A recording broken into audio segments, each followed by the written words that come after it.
everyone, it's Carissa at Sprinkled with Glitter. Welcome back. Today I have a little product review video for you. I'm going to be reviewing the Fiskars trimmers. You all know that I have been using and loving the wire guide trimmer from Fiskars for quite some time. In fact, I own two versions. I own both the 12-inch version, which I'm showing you here. I'm showing you that little wire guide that shows you exactly where you're cutting. I also own the compact version. Both of these I've purchased myself. In fact, I've purchased multiples of the larger version. But today I really want to talk to you about the new Fiskars Deluxe Paper Trimmer with the aluminum cut rail. This is a new product that I saw at CHA and I loved it. And so I contacted Fiskars, and I do want to put this out there. They did send this to me to review, but I will review this honestly from my viewpoint. And I'm going to do a little kind of side-by-side comparison. So here's the two trimmers side by side, the aluminum cut rail trimmer as well as the wire guide trimmer. You can see that the base of these two trimmers, aside from the numbers at the top being a little bit larger, are almost identical. Now, the difference in the size is going to come in where this aluminum cut rail is. It adds a little bit of depth to the trimmer. You can see that cut rail is a little bit deeper than the plastic guide that's on the wire guide trimmer. But both of them do have those nice locking features at the top. So you can see that the numbers along the top of this aluminum cut rail trimmer are a little bit larger. Another difference is in the blade. The blade has a little bit higher notch that sticks up than the wire guide. I'm trying to kind of show these to you side by side. So that blade's going to stick up a little bit higher than the wire guide trimmer. So something to keep in mind if you will be traveling with this. It might take up a little bit more room in your bag. Now, both of them have the swing out arms so that you can easily cut papers up to 12 by 12.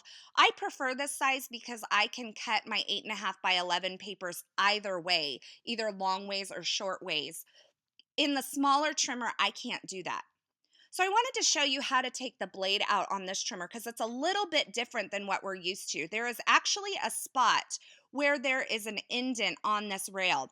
This is the only place that you can take out this blade on this trimmer. So you have to line up the blade with the little marks on the plastic guide or plastic guard on that trimmer. And you can see that when I pull on this blade that is further up, it does not come out. But when I do it on the wire guide trimmer, I can pull it out easily. Now it's supposed to only come out down here, but I have found that these blades can have a mind of their own and come out right in the middle. You can see I'm putting it on there and just pulling it out right in the middle of the track. This rail trimmer has a very secure hold on these blades. So I'm just popping off that score blade that does come with the trimmer, and I'm going to pop back on the cutting blade. I don't tend to use the score blade, so I tend to leave it off. Now I'm going to bring both trimmers in because this is where I think the difference really is. As I push on this blade on the aluminum rail trimmer, there is no give in that rail. That's going to ensure that I get nice straight cuts every single time. Now the wire guide trimmer, if I push back and forth on that blade, you can see that there's a little bit of give. That's because plastic has give in it. That can cause a little bit of an uneven or a wobbly cut. You're not going to get that with that aluminum rail trimmer because there is no give in the rail. So you'll be pushing straight up and down along that rail and you're getting a nice clean straight cut every time. If you're having a little bit of issues with your wire guide trimmer and not getting straight cuts, then this might be something you really want to look into. The other thing that I will suggest is that as you're cutting, you make sure you push the blade straight up along that guide and straight down if you are using the wire guide trimmer. Now here's something else I really love about this trimmer. As you put the rail down, that blade runs right along the rail, so you can see exactly where you're cutting. The rail kind of has a little edge that you can see where the cut line is going to be made on the paper, and that allows you to cut exactly where you need it. Now there is one difference between this trimmer and the wire guide trimmer that I really wanted to point out to you because I think some people might find this a problem. It is not a problem for me. On the wire guide trimmer, you can actually see towards the right of that blade. So once you put this rail down, you cannot see how much you're cutting. It's not a problem for me because I tend to use the measurement marks. But let me bring in the wire guide trimmer to show you once again. Here's my wire, and I can see clearly how much off of the right side of that paper that I'm going to be trimming. Now, if you want to cut little slivers of paper, you can bring your paper in from right to left and kind of line it up that way. It does tend to be a little bit more difficult because there is not very much support along the top towards the right of the cutting blade to push your paper against, but it can be done. I did want to show you one instance where I think this might be a little bit of an issue. You see me here, I'm just lining it up with the measurement marks, and it doesn't tend to be a problem for me, like I said. The instance where I can think it might be an issue is if you're trimming down pictures, because I can't see exactly how much I'm trimming off of the bottom of this.